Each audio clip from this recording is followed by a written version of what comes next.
Nobody's going to pay for something they don't use. Not that rate. Definitely not this rate. You have to be aware of it. It's your job. Like, I'm personal training you. It's my job. You put this in my hands. I'm going to make sure that you're coming into the facility. Now, we have tech and things, the way we can look at these things, but it's as simple as follow-up and making sure. And if you do that, your clients, believe it or not, will appreciate you so much more because that's what they want. That's why they're here, right? They came for a personal trainer because they can't do it on their own and won't.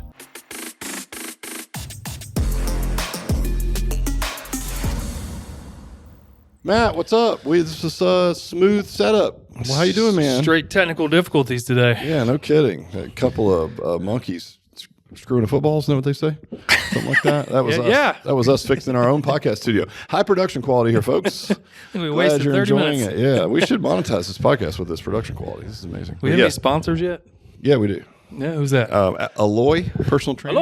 Alloy. It's like a pirate call, but go. Only for training. Yeah, I've had that at franchise training. I have too. Somebody came in and like, I'm here with Alloy. I'm like, whoa, we're not pirates. Take 2 steps back out there, pal. What's the name? Yeah, well, I used to speak at Perform Better, and the Erin, the one girl, used to always she would always be in my room to announce me, and she said it that way all the time. And I was always like, "Arg," because they always sound like a pirate greeting. She's like, "Alloy." I'm like, what is that? Anyway. Yeah, we could go Pirates. Well, look, I'm glad you have been here. You've been busy. What month is it? It's it's March. I couldn't even answer that. I'm like, it's well, duh, man. It's hold on. Did you bring a dad joke? I did. What you got? It's not very good. You ready for it? I think so. I'm afraid for the calendar. Its days are numbered. Oh, that's terrible. It's terrible. What does a mountain climber name his son? I don't know. Cliff. Come on. That's pretty good. Yeah, that's pretty good. That's pretty bad, but bad good. Yeah, when are we going to do the total just all dad joke podcast? Let's do it soon. Sit here and see who can make each other laugh like Will Ferrell and Wahlberg. I like that. Just go back and forth. I like it. I'm going to need to pull up some really good ones. Some of the ones that I would want to tell you I couldn't put on the podcast, though. So get us canceled. I would get us canceled, right? Which is always a risk with me on here anyway. Yeah. The thing is, it's not even live and we still publish it. It's kind of like, I can't believe we said that. I'm like, it's not live. We could edit that. We're like, nah, let's let it ride. Just go with it. Let's see how it goes. We don't have to put it out anywhere. Let's roll the dice and see how it goes. Well, what we are going to talk about today, folks, is retention. And it's one of the 2 levers that you pull in a business. Sell the new ones, take care of the ones you have. Any activities that you do that aren't selling new ones and taking care of the ones you have is probably wasted time. So since half the formula in your business is take care of the ones you have, that's what we would describe as retention. And so we're going to talk about that today with the maestro of all retention, Matt Helland. Yeah. I mean, this will be a fun topic. I mean, we've talked about it probably 500 different ways at this point and all the different things that go into it, but we'll probably just break it down maybe a little bit differently than we have in the past. Yeah. Can't wait to see where you go with it. So starting with retention, right? This name is our business. We are in a relationship business. Everybody knows that, right? We're only as good as how we treat the people and take care of them, right? Here's something I noticed, and this is any fitness brand I've ever dealt with, from our own to anybody else's, is sometimes we make the assumption that everybody on our teams know what we do, what we're about, and just who Alloy is. You mean talking about our own team? Yeah, it could be just anybody. Like bringing somebody on board, it's very important that you set the right expectations and you really do your due diligence to onboard somebody correctly. And they really know the value that they are bringing to the table. Good point. Yeah, because all the actions that you're going to ask them to perform, and attitudes and energy and all that thing, all those type of things, they're going to be more difficult if they don't have conviction about what the thing it is they're doing. Is that what you're saying? Yeah, I mean, 100%. And if you don't understand that, everything we do is under the lens of how do we make this personal training, how do we tailor to the person the best customer service experience, it can be easy to get off of that path and turns more into that dirty C word you don't like. You know what that is? You won't say it, will you? Cottage cheese? That being classes. Yeah. You said it, man. God. And that's a huge differentiator for us, is what we do, right? There's a million of those brands out there. We don't want to be that. And that's how we have to look and treat every situation. I just kind of describe us at the beginning of just kind of like want to be the Ritz-Carlton of gyms mixed with Cheers. right? High quality customer service, premier personal training with a great community effect. How important do you think it is that the people working in the business have experienced high levels of service? So when I say that, I think it comes on the. I kind of ask you a question. I'm going to answer it if that's okay. Yes. What do you think, continue. Matt? What you said? But I really think if you're like, it goes back to training your teams appropriately so they understand who our customer avatars is and what we're trying to do with them. Because a lot of the trainers that we're going to hire, especially part-timers, they're going to be a little bit younger, and they may not have stayed at a Ritz-Carlton. So even saying to them, I want to create a Ritz-Carlton experience, they're going to be like, awesome. I stay at Motel 6, right? I don't know what that is. Or I've only been on a few road trips with my boys and we slept in the car, right? So it's like you almost have to describe exactly what the customer wants and then lay it out behaviorally, very specific, because it's saying something. I know what you're saying is like most people listening to this are going to understand that that's a premium thing. It's like you're buying a Porsche. Okay, it's an expensive car. It's a premium car, right? Or you're buying a Mercedes, whatever that is. But I think there, in the defense of the coaches, if you're an owner listening to this or a business owner or an alloy owner, you may have to describe exactly what that means because most people haven't stayed at a Ritz-Carlton that are working for you and they don't drive a Maserati. So you're going to need to describe to them what that really means. That's all I'm saying as a disclaimer. Yeah, no, I mean, for sure. I mean, I've never stayed at a Ritz-Carlton. Really, man? No. I know what I'm getting you for Christmas. I mean, it's not with me. Don't worry. Mallory can come too. Mallory can come? Yeah, not good. Just me. Yeah. That's it. Anyway, just before you freaked out. But I mean, in general, like you get the idea of what we're bringing to the table of like, take care of your people, do what you say, follow through, take care of their needs, right? And that's what you're trying to build. So any level of that we can do is way better than most brands out there, if I'm honest. Mm-hmm. Right? That's not what they're getting. So first there's that, right? Does everybody on the team know what you're about, what you're trying to do? That's personal training anywhere. What a great opportunity to be able to offer something unique in the market and differentiate yourself just by the way you treat people based on the low number of customers that you have to take care of and the structure that's built for you to do that. It's like, what a great opportunity. That's wild, isn't it? Mm-hmm. You know, we talk about trust before. It's like, low trust all around, but it's like such an opportunity right there. Yeah. I mean, just say what you're going to do and then do that thing and make it a great customer experience. And that's a way oversimplification, but in its essence, that's all we're doing. Mm-hmm. So that's the first thing. To go with that, never assume. Right. So I see that a lot. I mean, I've done that myself. Everybody has, right? You just assume everybody knows what you're talking about. So you want another dad joke? Thanks for verifying. Sure. It makes an ass out of you and me. Thank you. Stuff that goes with that's pretty cool. Like, you mentioned like you may have to talk to your teams to make sure they fully understand what that means and what that level of service is. It's also important if, as a leader, you show that off yourself, right? Because people emulate the people above them, right? How you talk to people, how you treat people. I mean, for better or worse, I've learned a little bit from you. Got me in some hot water sometimes. That's right. But it showed like you really see how to take care of customers, right. Which is a good part. Right. The next piece, and we're talking about retention, and retention, as you know, is never just one thing, and it's a much bigger picture when you're looking at this, as a whole, right? It's never just like this last workout or whatever it is, right? It's a much bigger thing. It leads up to this. So the first thing when you're looking at retention is to look at, and we're talking about in the building, is the actual induction process itself. And for us, that's a starting point session, right? Like we have a scripted sales process, a starting point session, and it's built in a way to really be not a transactional relationship, but a relational relationship where we're going to find out their true why, what really makes them tick, and show a true interest into that person. And what you'll find is if you do that, believe it or not, will help you with the retention down the road. And how that does that is because now I have a trust, right? We talked about it. We have a relationship, and you have something. I know things about you that I can talk to you about, hold you accountable, and can bring up down the road where I see fit to help you achieve your goals, talk you off the ledge, etc. Mm-hmm. Yeah, it makes sense. That's all you got? It's your show today, man. This is I'm weird. learning to be quiet. This is odd. Do you have anything else? I do. So, I mean, the starting point session, or induction process, whatever, wherever you're at, as if you're an owner of a business, you need to know what's going on. You need to to role play with your teams. You need to dig in, find out if there's any holes there we need to work on, right? Are we asking enough appropriate questions? Are we actually doing the whole process? And if you don't know that, that's a problem.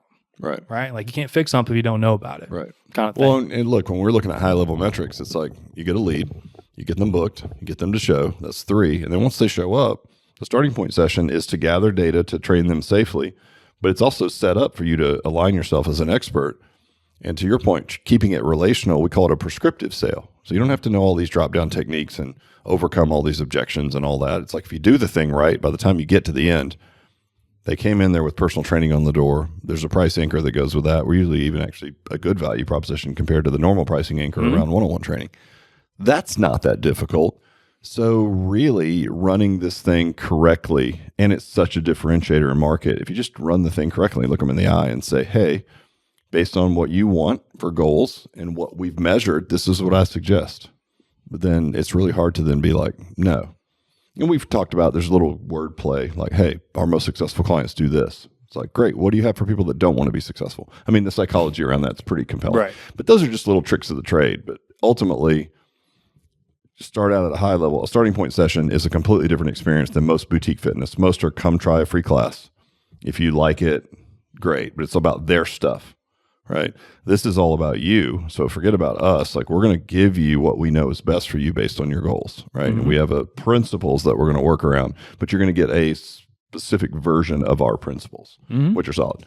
So yeah, I think it's imperative. And I think to your point, start out there. So you're also setting expectations in the starting point because there's nothing that will kill a long-term relationship more than sort of overselling and under-delivering. Right. Or allowing a client to establish an unrealistic expectation. I want to lose 20 pounds in my first month. It's like, okay, let's talk about that, right?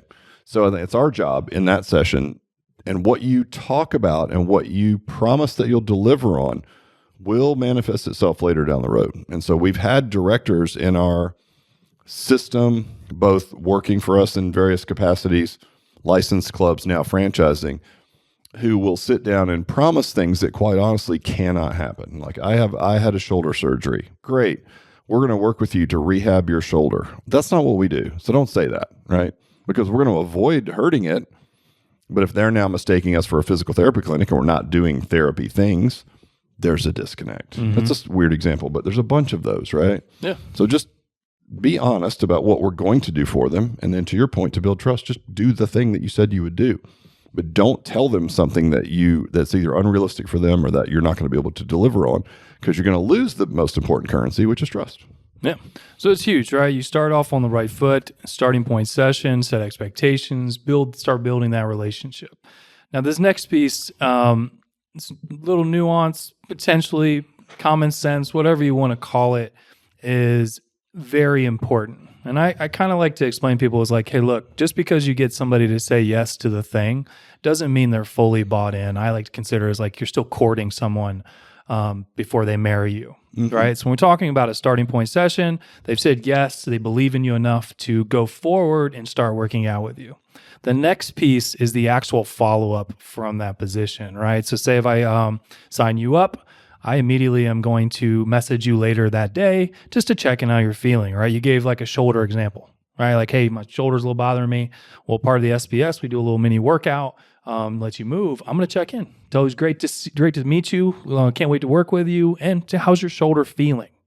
That's a great idea. And I can't tell you how many times that people first will just tell you how excited they are. Like, oh, thank you so much for reaching out. I'm so excited to do this. But there's also times where you may actually find out like it may be bothering a little bit, right? Maybe the shoulder was kind of irritated.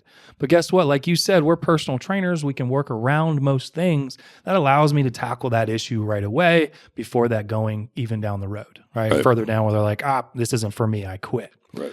We do the same thing after the first workout.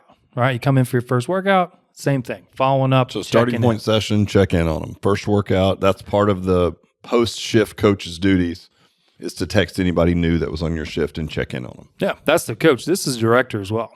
So we're all hands on deck for this, right? Because again, we're courting this person. So even the director's reaching out. 100%. Yeah, got right? Because it could be an experience thing. It could be a little nervous. You don't know how people basically are. how to go, because you sat down and promised someone. You talk about trust. You promised them something. Someone else delivered the thing you promised. You're calling in to be like, how'd it go?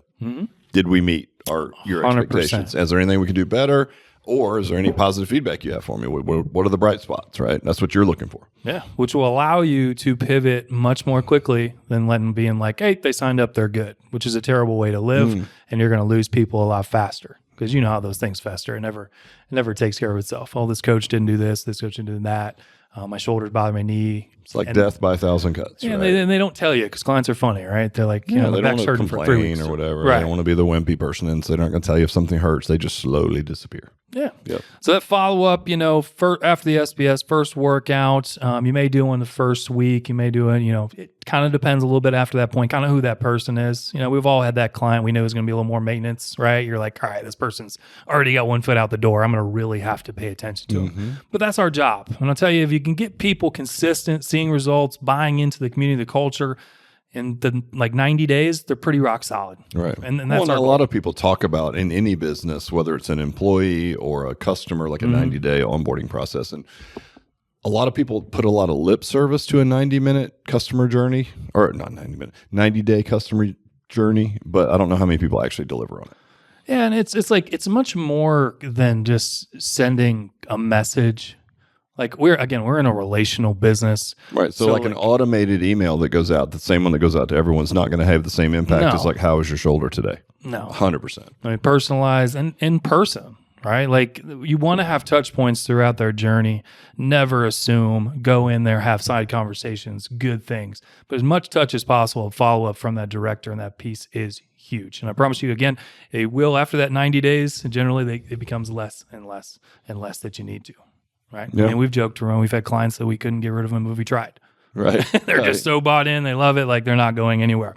So that's the follow up. The next thing is following through on what we said we were going to do and the expectations we set in the starting point session, which is helping them reach their goals. And a lot of that comes through tools we have, what we say, like accountability sessions, right? In-body week, these kind of things, right? So if you're coming in, you want to lose weight, I'm setting the stage, right? Like, hey, first steps, let's get you exercising. I'm going to meet you again in 30 days. Sit down. We're going to hash this out and make next steps towards that goal. Very, very important, right? And if you don't do that, not only are you not helping them, you didn't follow through on what you said, but you don't really know what's going on. Are they achieving their goals or not? Well, and I think of this, and there's a million ways to do it. This one is very obvious that you often use, because we've talked about a power line, an external power line, not buried. And if you've ever seen it, obviously between one pole and the other is a sag in the line. Well, imagine if those poles were at one pole every 10 poles, the way it's set up now, that line would go right down to the ground, right? So periodically, people have these ups and downs in customer experience, right, in any business. And the goal is to make sure you put enough poles in the ground and never let the line touch touch the actual ground itself. And what I mean by that, a pole in the ground would be an accountability session. A nice message, and I know you're going to get to some of the other things, but that's really what we're talking about. It's like, look, how can you continue to keep that line, that client supported over time without letting them get too low? Well, you got to there's injections of there's like actions that could be taken at inflection points in different, time periods, or like time periods in their membership, or maybe around their goals, right? So there's like a million options, and each one is a different journey. You just have to know for that client how many poles you got to put in the ground, but you got to do it. Even for the ones that you take for granted who've been there 10 years, like that power line might have been laying on the ground way too long. And if it is, you run the risk of churning them out. So put a pole in the ground for that person every now and then too. Yeah, those are the clients that you're always floored with. They're like, they put in their cancellation and you're like, didn't see this coming from anywhere. If you retraced it, that power line's been lying on the ground for months, right? You didn't do anything to put another pole in the ground. So these are things, when you're telling me this, Matt, the whole time in the background, I'm thinking, to me, in its simplest form, this is nothing more than a lens to put on your business to say that, like, we're opening a people-based business. It's concierge service. I like to help people. I'm in a great vehicle to do that. I've got a lot of tools at my disposal to make people really happy. That's what makes me happy. So I'm going to go out and do all of these things because this is what's going to make people happy. Exactly. But you're presenting essentially 8 opportunities to do the thing that we do, right? Strategic. Yep. Here's a way to do it. But I think if I zoom out even further, it's a mindset. It's an attitude towards a customer and towards your business and what it is that you do. And then these things that we have provided you in an alloy structure, there's software, there's other things to support it, there's triggers, there's calendars, all the things. Doing them will be no problem at all, and you'll find you have all the resources, but that won't change unless your lens on your business is that we are here to serve people and make them happy. Yep. No, that's 100% it. And it goes right in like the next one, what we claim to do and what we are is personal training, which personal training is holding somebody accountable and keeping them engaged in what they're supposed to do. And nothing will affect retention more than actual usage, right? Mm-hmm. And our model, especially when you look at the spectrum of health and fitness, there's the $9 gyms on one side who, quite honestly, dirty little secret, like, I don't know that they plan on no one ever coming, but obviously just the basic mathematics say if all 10,000 people showed up at once, like they wouldn't fit, right? And I know that wouldn't happen, but you know what I mean. And so there's a predicted low usage on a $9 membership. It's probably baked into the business model, right? It is actually. On our end, that's not the case. We charge enough for most people that it's disturbing, and that's a good thing. But that means if they're not using it, they're going to cut it out of their budget. Yeah. So I mean, we know that makes sense. Nobody's going to pay for something they don't use. Not that rate. Definitely not this rate. You have to be aware of it. This is your job. You're like, I'm personal training you. It's my job. You put this in my hands. I'm going to make sure that you're coming into the facility. Now we have tech and things, the way we can look at these things, but it's as simple as follow-up and making sure. And if you do that, your clients, believe it or not, will appreciate you so much more because that's what they want. That's why they're here, right? They came for a personal trainer because they can't do it on their own and won't. Yeah, what are they doing? They're standing around with their family members and they get a picture from a cruise or their back hurts or they couldn't keep up on a hike and they're getting a ribbing from their siblings or something and they go, man, I got to get a trainer. Well, you know what that means? I need to hire somebody who's going to tell me what to do and make me do it. Yeah, that's it. Yep. Right. And that's where we have to sit. And the beauty of the model that we have, we've talked about it many times, and kind of the membership count, right? We're 130 to 150 members. It's still in that range where you can have a relationship and you can still know about all of your members, like if you were to go through that full roster. Right? Like you could give me the roster right now, and I could go through it, and I can tell you something about every single member. I know if they're coming in, I know if they're not. And that is, in essence, the director's job, right? As a team, we're all working together because it definitely coaches or everybody's involved in helping. We're all trying to help these individuals. But if you used to ask me, come in, we go through the list. You tell me like, hey, what about this person? I could tell you something about them, good or bad, injuries, coming in, not coming in. I have an accountability session. And that's the level of attention and detail you need to have if you truly want to have good retention. Yep. Love it. Right. Which is very important.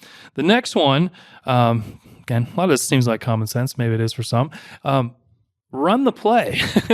And what I mean by that, you have a system, you have a structure, we have everything built to just kind of keep our customer experience the same from session to session, coach to coach, et cetera.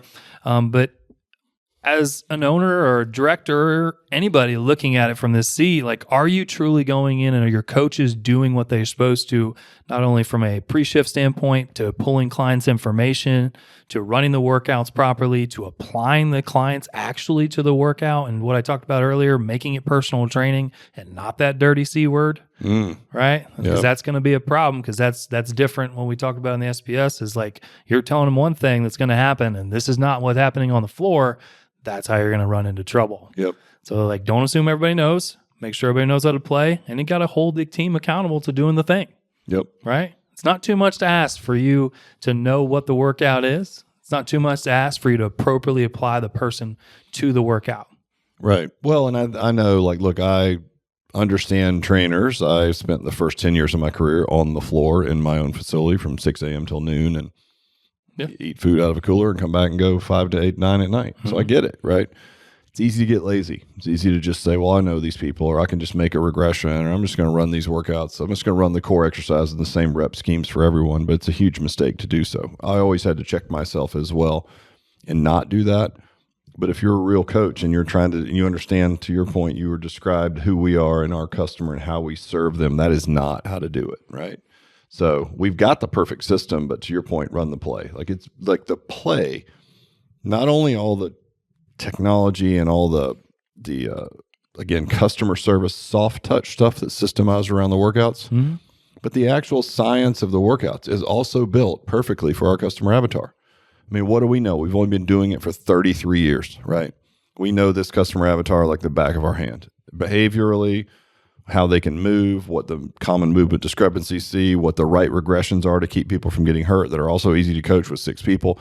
All that stuff is dialed in. It comes from thousands upon thousands upon thousands of sessions coached by me, you. Then we elevate, and then other people coach it, and then the volume goes up. Then we got multiple clubs. It's like, and then we're licensing all over the world, and now we're franchising. It's like, believe me when I tell you, we're trying to build this thing specifically to this customer avatar. So to your point, just run the play. I promise you it'll work out perfectly if you do it. Yeah. I mean, this one can be tough for sure to see because it's really a lagging thing, right? We've talked about it from the, director's seat before, but if you have coaches that have their own special sauce and do things differently, that won't affect your retention until it does when they leave, move on, somebody else trains with that person. Then we see those gaps. Well, we've even seen that with directors who will overpromise things in the starting point session that structurally even no one can deliver. Like they're saying things that they're going to do that there's no way they can deliver on the back end. And then perceptually, the clients are hearing all these things this person's going to do for them. Even if they don't do it, or even if they half-baked do it, but then they leave, there's a perceived loss of something that they didn't get that was promised that was never in the wheelhouse of anything that we would ever want to offer or can offer or even should, to be honest, right? Mm-hmm. So to your point, that may not manifest itself till later, but the last thing you want to do, A, it doesn't need to be, nothing needs to be changed. B, if you let someone do it, you're then running the risk of them creating the perception of some special sauce because they do curtsy lunges while we had regular lunges in the workout that day, which doesn't mean crap, by the way. But it's perception. So they're going to create a perception with their customers that they do all these special things when they really don't. And then if that person leaves, it might increase your churn because there's some perceived loss of service. So they're kind of shooting everyone in the foot by doing it. That's pretty easy, I think, though, Matt, to keep on top of. Like, what the workout should be. Mm-hmm. As an owner of the business, you don't have to be an exercise specialist, but you should know, hey, that's not the exercise that's supposed to be done today for a knee-dominant movement. You should know that, right? Or if the coach goes to some seminar and they come back and it's like, tonight's rock and roll kettlebells for everyone. It's like, all right, well, that's not in the program, right? I'm teaching everyone how to barbell clean tonight. It's like, yeah, that's not in the programming. So that's just pretty obvious. And I would say that while it's a lagging number, you could just stand right out there and you just got to nip it in the bud when you see it. It's natural. Like it's natural human, tendency to want to stretch your wings a little bit. And I know autonomy is a big part of employee satisfaction, but believe me when I tell you, if you haven't done it before, you get on that floor with 6 people, you have a plan until they all show up. And then one of them's like, oh, I tweaked my back doing this, or I only have 30 minutes today. I mean, there's going to be plenty of coaching and thinking on your feet within the guardrails of alloy programming. Mm-hmm. So like chill, you still got to be a coach. You don't have to make stuff up. So yeah, good point. But yeah, to your point, downstream, then that's where you run into those retention problems. Right. So I mean, as an owner, director, or anything, like, and you're looking at this, you don't assume just like the starting point session being done correctly, you got to make sure everybody knows what they're doing. It's chief reminding officer stuff, right? You're constantly writing like, here's how you run the play, practice, practice, practice. And it's the product. Like, that's what we do, guys. It's the freaking hamburger. That's what we joke about. You're at McDonald's, you're like, nah, I'm going to cook it this way today. It's like, whoa. No, you're not putting mayonnaise on that thing. Like, it's just like, this is what it is, right? Exactly. And it's so important. So you got to make sure you look there. The last one, this one, you've always said this one me back in the day, but it's like, it's so important. Everything else really honestly doesn't matter if this is not checked, but this is the actual client and customer or coach client interactions and the, how much fun that they're actually having on the floor. Yeah. I mean, if you have a coach, we always joke, if you be the smartest coach in the world, if you, don't enjoy, like the people don't enjoy their time with you, they're not going to come and see you. Right, we could check every other box, be the best starting point session, follow up, everything. But if you're just a coach is just a real dud on the floor, that person will not stay. Well, that's why dude, 100% preach, because like we will coach, hire the athlete, train the skill. And the athlete they have to be a people person. They have to be outgoing. They can't be awkward. They can't be socially awkward. They have to be able to talk to people, bounce around the room. It's like, and they should truly enjoy it so they don't feel burnt out after they work 20 hours. It's like, oh, did you ever get burnt out? Never. Yeah. Not once. Never Even once. when I was sleeping in the gym, I never get burnt out. I mean, try that on for size. Work 12 hours a day and then sleep in the same Got to place. be some kind of like a violation or something. I'm pretty sure. Yeah. Based Did you on have the one way of I was those sleeping. beds that, like, as you close the door, it fell down? Well, yes, but not on purpose. It wasn't like a mechanical. Mine was just a twin mattress behind the door, and when I shut the door, it would fall. And so then I would lie on it and sleep. That's dedication. Well, and look, listen. All right. Do you want to know how much game I had back in the day? No. You don't? Imagine that. It'd be like, hey, I own a business. She's like, really? I'm like, yeah, you want to come back to my place? I actually live in the business. It's like, oh. Never ending. You just sit there and drink protein shakes?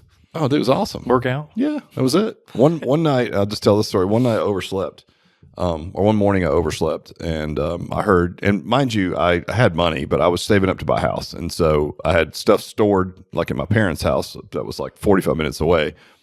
I would stay there sometimes, but for the most part, I would just crash at the gym. On the weekends, I would go crash with them. And I was trying to save money, and they were really cool about letting me do that. And this is when I'm like 21 years old, so I mean, I'm not that old, 22 maybe, because the gym was open. But I can remember one morning, for whatever reason, I mean, mind you, there was no smartphone. So like if you were setting an alarm, you're setting like a straight up alarm clock, right? Like something you would see on a 1970s movie next to your bed. Well, I didn't set the alarm clock right, so it didn't go off. So what I woke up to was people working out in the gym. And I was in an office in the back of the gym, but the locker rooms are also in the back of the gym, but they're not like next to the office. So I had to like peek out of the door. And back then it was before we knew that mirrors would psychologically affect people negatively. So we had mirrors everywhere. So anywhere you went, there was an angle, right? So, and mind you, like who brings their clothes into the room? Nah, just in your underwear. So all of my clothes were hanging nicely in the locker room, and I'm lying in this office in my underwear, and I have to sprint from the office to the locker room, and I wait peeping through the door until what I think is the opportune time, and then I sprint. But I mean, you could still see something because there's mirrors. What the hell was that? Yeah, that's exactly what I heard. I heard someone working out with a trainer that's like, what was that? And they're like, what? It's like, you didn't see that? Is somebody here? They're like, I don't think so. I'm like, I was there. I was taking a shower. So anyway, yeah, if you're going to sleep at your workplace, get a good alarm clock. Yeah, well, we made it this far. That's what I'm saying. It's pretty good. Look at us now. I mean, I'm not proud of sleeping here. It's just a funny story. Like I wouldn't say it's like the way it should be, but well, the fun, the environment, that's everybody in there. I will say sometimes, and I see this happen like with coaches, if they don't feel comfortable enough with the actual product, they don't feel comfortable enough with the hamburger, how to make it. Their personality doesn't get to come out as much because they're so worried about the thing. So that's why you have to practice weekly team meetings, go through everything to where it like the back of your hand. So then it's really just like this thing, the workout is just happening and you're taking care of your customers. Yes. And that's what it's about right at the end of the day. Well, what I always like to describe our business is like for your first and foremost, your main focus should be like servicing people and making people happy. Mm-hmm. And you're changing people's lives for the better. And this is and just start with that. That should be the overriding thought in your mind about why you want to do this at all. Yep. Okay, check. Now, what's the vehicle that's going to best allow me to touch lives and help people? Fitness is pretty darn easy to understand how it would do that. So this is the vehicle then to allow you to do the magic. But the magic isn't necessarily the thing. It's the reason the thing is happening.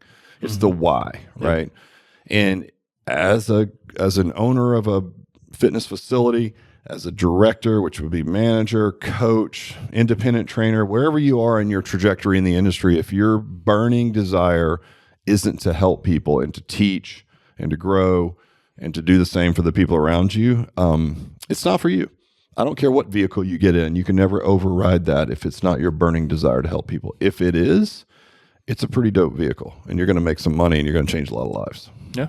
So, hell yeah, man. You want to reiterate your 8? Yeah. Quick run through them? So, I mean, the first thing, don't assume, make sure everybody knows, what we stand for, personal training, what that really means. The next one is look at closely your induction process, a starting point session for us. Like, are we truly doing enough, setting expectations, making relational, making it all about that customer? After that is the actual follow-up, right? Just continually making sure that customer is getting what they need from right after the SPS to their first workout, and then as needed kind of from there.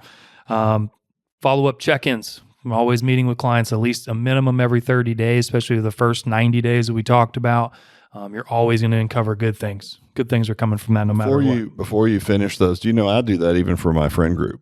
Do you? Yeah, because is the old saying, which is so true. Like, if you want a friend, you got to be a friend, right? So I'll think of someone. It's like a goal of mine, right? Where I'll think of someone that I haven't seen in a while, and I just have a fond memory of them or something. Maybe I haven't seen him. Like, I got a buddy that lives in Pittsburgh who he worked here. He's in the original picture that we have. That's a joke, right? Oh, really? Still friends with him. Nice. And every now and then I'll just think of him, and I'll just shoot him a text, and I'll always just put on there like, pulse check. How you doing? Because, it's nice. It's like, why not? That makes people feel good. So why would you not want to do that with your members? It's like, that's what you're doing. It's like, 100%.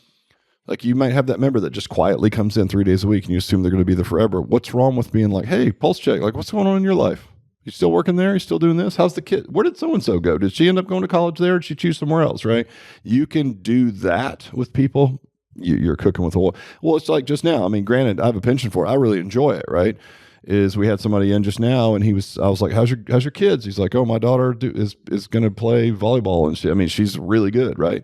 I'm like, she plays at Tulane, right? He's like, yeah. I mean, I don't know how I remember that, but I find people interesting. Like, I have to your point, Matt, you've always, like, we have a true interest in others is something that you always say, and I love that because that's what it is. But you have to be wired that way. Like, you're that way. Mm-hmm. Like, you'll know everything about it. You'll be like, oh, I met this guy. He's really cool. And you know everything about him, right? Because you have a true interest in people. So, like, you end up in this career probably because you're good at it, probably because you have a true interest in people. So that's where you got to start. Anyway, sorry. Yeah, she's got you going there. Well, that comes with, like, all those checkpoints and then accountability sessions. Continue to follow up, true interest.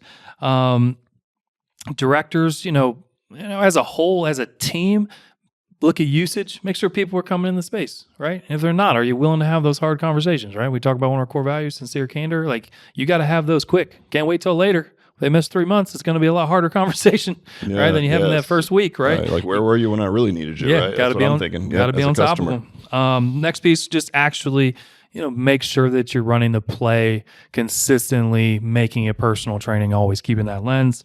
And then just the overall culture and having fun. You got to have fun here. This is fitness, humor, the touch of crazy, right? Yeah, man. You got to have fun, true interest. If you do that, you will be way better than any neighboring studio around. Yeah, you can be the best in market, and I promise you, like, to me, a lot of this stuff, it's the way I'm wired, it's just table stakes. And if you don't know what that means, it means just the basic amount that you have to ante up to even get in the game, right? You want to be a personal training?